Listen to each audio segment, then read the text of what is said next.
మాది కుక్కునూరు మండలం సీతారామనగరం అండి. మా తాతయ్య గారి పేరు ఏలూరు రామయ్య. ఆయనకి 60 ఎకరాల భూమి ఉంది. 5 కుమారులు, 2 కుమార్తెలు. 2 కుమార్తెలకి పెళ్లిళ్ళు అయిపోయినాయి. వాళ్ళకి ఈ ఆస్తికి ఎలాంటి సంబంధం లేదు. 5 కొడుకులకి 60 ఎకరాల భూమి సమానంగా పంచాలి. మా తాతయ్య గారు లేరు, చనిపోయారు. భూములు ఆస్తి పంపకాలు జరగకుండానే మా తాతయ్య గారు చనిపోయారు. కానీ ఇప్పటివరకు మా పెదనాన్న ఆధ్వర్యంలో మొత్తం 3 అన్నదమ్ముళ్ళు. మా నాన్నగారు రెండో అతను 2000 సంవత్సరంలో చనిపోయారు. 3 ఆడపిల్లలం మేము. తర్వాత మా మూడో బాబాయి ఏలూరు ముక్తేశ్వరరావు, అతనికి 2 పిల్లలు, మగ పిల్లలు 2. 2000 సంవత్సరంలో మా నాన్నగారు చనిపోగానే మమ్మల్ని, మా ముక్తేశ్వరరావు బాబాయిని ఇద్దరిని ఇంట్లోంచి వెళ్ళగొట్టేసి 3 అన్నదమ్ములు కలిపి 2000 సంవత్సరం కాడ నుంచి 3 అన్నదమ్ములు 60 ఎకరాల భూమిని కుమ్మక్కై మొత్తం ఆస్తిని అనుభవిస్తున్నారు సార్.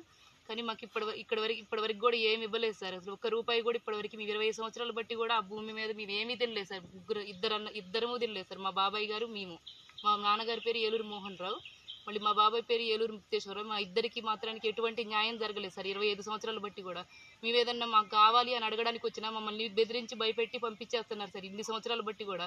ఇప్పటివరకైనా మాకు న్యాయం చేస్తారని ఇన్ని సంవత్సరాలు ఓపిక పట్టాం సార్. కానీ మాకు ఎటువంటి న్యాయం జరిగేలా లేదని మేము భరించలేక ఎన్నో కష్టాలు పడి పెరిగాం సార్ మేము. మా అమ్మను, మా పిన్ని మమ్మల్ని కూలికి పోయి అసలు తిండి కూడా సరిగా ఉండేది కదా సార్. వాళ్ళ కడుపులు మార్చుకొని మమ్మల్ని సాదారు సార్. కానీ మాకు మాత్రానికి ఎన్ని బాధలు పడో పెరిగాం సార్. ఇప్పుడు కడుపు మండింది సార్. వాళ్ళు అలా బతుకుతుంటే మేము తట్టుకోలేకపోతున్నాం సార్. అప్పుడే మేము చచ్చిపోయినాం సార్. వాళ్ళు అన్నం తినకుండా మాకు పెట్టినప్పుడే మేము చచ్చిపోయినాం సార్.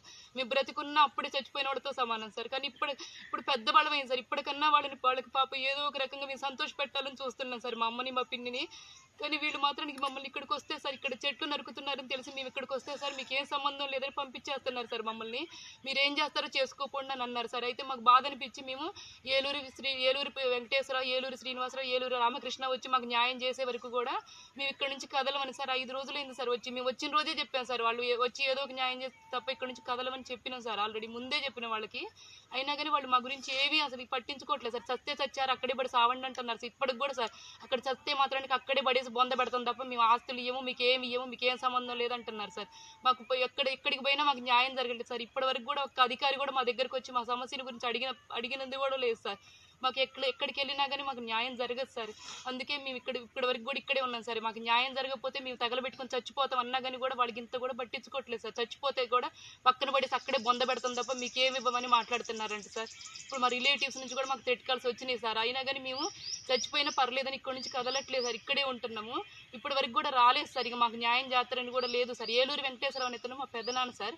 అతను చాలా పెద్ద మనిషి సార్ ఈ ఊర్లో. కానీ ఈ ఊర్లోకి మాత్రం కాలు పెట్టడానికి, ఆయన తలెత్తుకొని కాలు పెట్టే అంత మాత్రానికి ఆయనకి ధైర్యం లేదు సార్. ఎందుకంటే ఆయన పుట్టి పెరిగిన ఊర్లో కూడా ఆయన తలెత్తుకొని కాలు పెట్టట్లేదు అంటే ఆయన ఎంత దరిద్రమైన స్థితిలో ఉంటే మీరే అర్థం చేసుకోండి సార్. ఎన్నో చేసిండు సార్. ఎందుకంటే ఊళ్ళోకి వస్తే తన్నే అంత దరిద్రమైన బతుకు సార్ అయింది. అందుకే ఇక్కడికి కాలు పెట్టట్లేదు. ఇక్కడికి రాడట. మమ్మల్ని మాత్రానికి ఎక్కడికెక్కడికో రమ్మని పిలుస్తున్నాడు సార్. పోలీస్ స్టేషన్కి, ఎంఆర్ఓ ఆఫీస్కి రమ్మని పిలుస్తున్నాడు సార్. అక్కడ మాకు సివిల్ కేసు ఇది జరగదని మాకు ఆల్రెడీ చెప్పేశారు సార్. అతను మాత్రం అక్కడికే రమ్మని పిలుస్తున్నాడు సార్. మమ్మల్ని ఏదో చెయ్యాలని ప్లాన్ చేస్తున్నారు సార్. మమ్మల్ని ఇప్పుడు చంపడానికైనా వాళ్ళు రెడీగానే ఉన్నారు సార్. అయితే మేము ఇంతవరకు వచ్చినాం సార్. ఇక మా వల్ల కాదు సార్. 5 రోజులు బట్టి ఆడపిల్లలము, 3 చిన్న పిల్లలు వేసుకొని ఇక్కడ ఉండబట్టి 5 రోజులు అవుతుంది సార్. అయినా కానీ మమ్మల్ని తిరిగి చూసిన పాపం లేదు సార్ ఒక్కళ్ళు కూడా. మాకు ఎవరైనా ఊరు వాళ్ళు సాయం చేద్దామని చూసినా వాళ్ళని కూడా ఇబ్బంది పెడుతున్నారు సార్.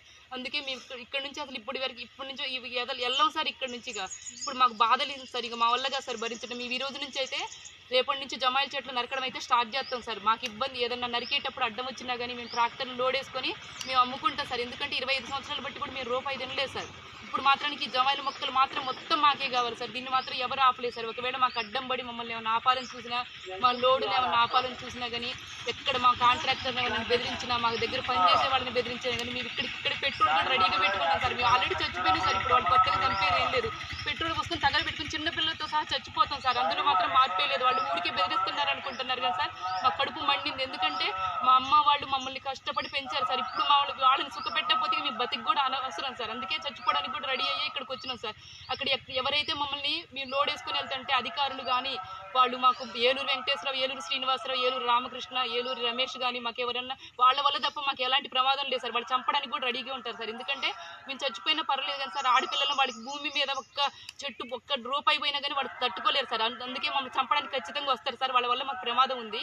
ఇవాళ వీడియో చేస్తున్నాం సార్. రేపు బతుకుంటామో లేదో కూడా మాకు తెలియదు సార్. ఎందుకంటే వాళ్ళు చంపేస్తారు సార్. మమ్మల్ని చంపడానికైనా సిద్ధపడతారు. ఈ భూమి మీద ఈ కట్టె మీద చెయ్యేసినా కానీ మమ్మల్ని చంపేయడానికి రెడీగా ఉన్నారు సార్. మాకు ఎక్కడ ఏ ప్రమాదం జరిగినా కానీ వాళ్ళదే సార్ రెస్పాన్సిబిలిటీ. మేము మాత్రం చచ్చిపోవడానికి కూడా సిద్ధమయ్యే ఇక్కడ కూర్చున్నాం సార్. ఆడపిల్లలు అర్ధరాత్రి ఇక్కడ 5 రోజులు బట్టి కూర్చుంటున్నారంటే మీరు అర్థం చేసుకోండి సార్, ఎంత తెగించొచ్చి ఎంత బాధలు పడి వచ్చి ఇక్కడ కూర్చున్నారో మీరు అర్థం చేసుకోండి. మీరు చంద్రబాబు నాయుడు గారు, నారా లోకేష్ గారు, పవన్ కళ్యాణ్ గారు తప్ప మాకు ఎవరు న్యాయం చేయలేరు సార్. మీరే న్యాయం చేయగలరు. మేము రేపు చచ్చిపోయినా మాకు పర్లేదు సార్, మాకేం బాధ లేదు. మా అమ్మ వాళ్ళు, మా అమ్మ మా పిన్ని సంతోషంగా ఉంటే మాకు చాలు సార్. మాకు అంతకు మించి ఏం అవసరం లేదు. మీ ప్రాణాలైనా కానీ వాళ్ళ కోసం ఇవ్వడానికి. ఎందుకంటే సార్ వాళ్ళు ఎంత బాధలు పడి పెంచారో మాకు తెలుసు సార్. అన్నం కూడా తినలేదు సార్ సరిగ్గా. వాళ్ళ కడుపులు మార్చుకుని మాకు పెట్టారు సార్. అవన్నీ మేము చూస్తూనే పెరిగినాం సార్. వాళ్ళకి ఏదన్నా వాళ్ళు సంతోషపెట్టకపోతే మేము పుట్టి మేము బతికి కూడా వేస్ట్ సార్. మా వల్ల కాదు సార్. ఇక మేము పెట్రోల్ పూసుకుని తగలబెట్టుకుని చచ్చిపోతాం సార్. ఎందుకంటే మేము అన్నిటికీ తెగించే ఇక్కడ వచ్చి మీరు అర్థం చేసుకోండి సార్. ఆడపిల్లలు 5 రోజులు బట్టి ఇక్కడ ఉంటున్నారంటే ఎంత ఎంత ఎంత బాధ కలిగి ఇక్కడ ఉంటున్నారో మీరు అర్థం చేసుకోండి సార్.